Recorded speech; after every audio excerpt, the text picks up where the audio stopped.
jala lagi wak.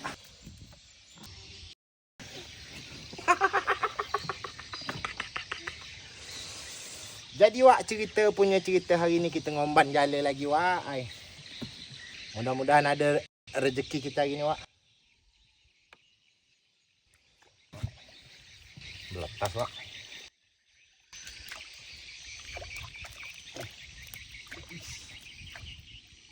Pucuk wak.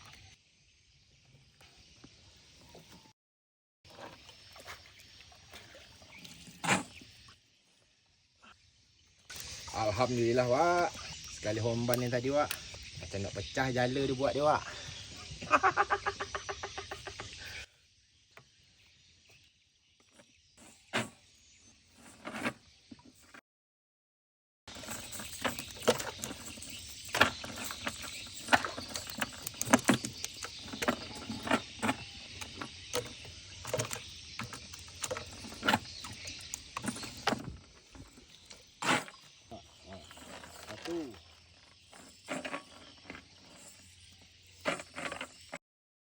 Hambankan jala lagi wak.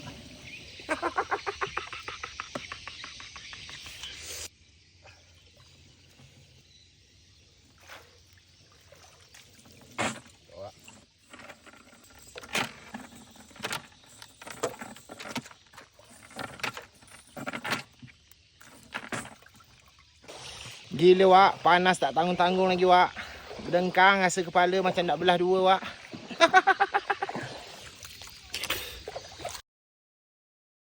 Bawa minum dulu wak. Tadi aku nak bawa termos wak terlalu besar. Jadi aku bawa aje lah botol susu anak aku wak. Isi air teh. Try dulu wak. Mak sempit wak. Buka aje lah. Bawa bekal roti wak sebiji. Roti tawar. Bismillahirrahmanirrahim. Lapar pun aku wak. Biasa kan aku bakar udang wak. Sagu tak bawa, sabut tak bawa, air asam tak bawa.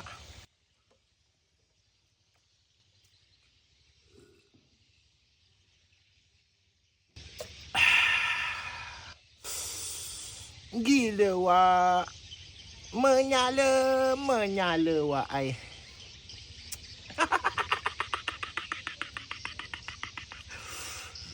Gila hilang haus dekat aku wak.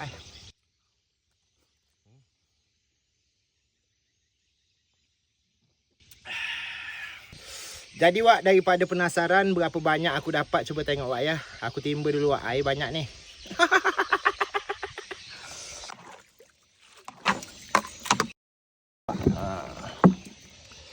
Basuh dulu wak lantai.